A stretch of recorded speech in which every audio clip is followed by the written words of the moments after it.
The burn in my throat was searing, the ache in my gut brutal, and the shame in my mind unbearable. I'd just done something that had destroyed all my discipline and focus and drive to wither away into nothing.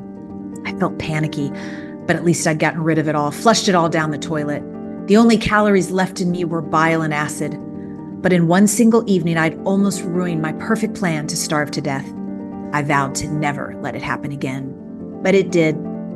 First, day after day, then week after week, I would stuff myself with food, then force myself to barf it up. My methods evolved as sticking my fist down my throat eventually stopped working. I had to resort to spoons and then even a knife, as a knife fit almost all the way down my throat and could induce a retching like no other implement. It really made me feel empty, and empty was what I was seeking. As time passed, my throat began to close. I could barely swallow, much less vomit. It was both humbling and insanely maddening. Constantly in a haze, I found myself in and out of the hospital, not really caring when I was in or when I was out. I became my own ghost, just disconnected, not only from myself, but also from every loving, caring human in my life. I couldn't feel anything.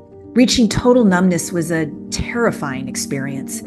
A part of me wanted it to continue, but another part of me didn't. Finally, after 4 years of fighting, I agreed to try and get well.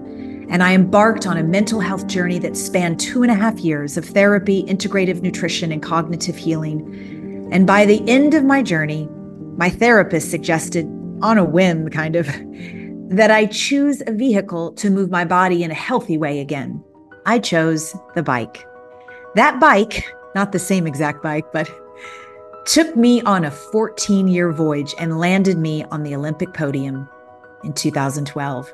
It certainly wasn't a straight shot to the top, though. It was a journey filled with the wildest of rides, from broken bones to searing losses, to even being sexually abused on the massage table at a small town at a race in Belgium in 2009. But that journey was not without all the ups and downs one would imagine, and not just physically, but spiritually. In 2010, just 2 years before the Olympic Games in London, I made a dramatic shift in my nutrition that fuels me to this day. I stopped eating animals. Or as I used to describe it to folks back then, I just stopped eating my friends. I didn't know what this change would produce for me athletically, but I was committed. I changed out chicken for smoky tempeh and meat dishes with crispy tofu and simmering lentils. I ate greens and more greens instead of processed packaged foods. And I snacked on brown rice and bulgur wheat and gnocchi and topped them with ooey gooey cashew cheese and protein-packed hemp seeds on top. I was turning myself into a plant-powered machine. I was packing in the antioxidants, making my recovery time in between workouts plummet. My inflammation was disappearing, my energy just skyrocketing. I was becoming faster, stronger, and more resilient. And all I had changed was my diet. And the shocking part to me was my mind was in alignment with these physical changes.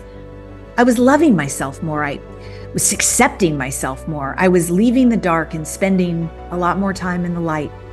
My view of myself was improving. I can even say I started loving myself. To this day, I believe my decision to eat plants instead of animals was the smartest move I've ever made. It allowed me to live in alignment with my core values. And as I now enter menopause, I have energy, so much energy. I have brightness, I have connectivity, I have hope. I sleep like a baby, and my mood is stable with little to no anxiety. What we eat matters. It matters to us, and it matters to those we love. It matters to them. We can transcend our deepest fears and our pain. We can rise above. We can heal, but not without the power of connectivity to each other.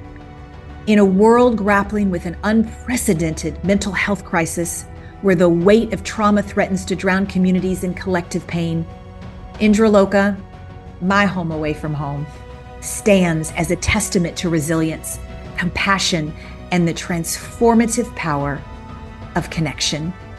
Thank you all so much for being here tonight. I miss you terribly. I wish I were there with you. And if you're able tonight, please give generously.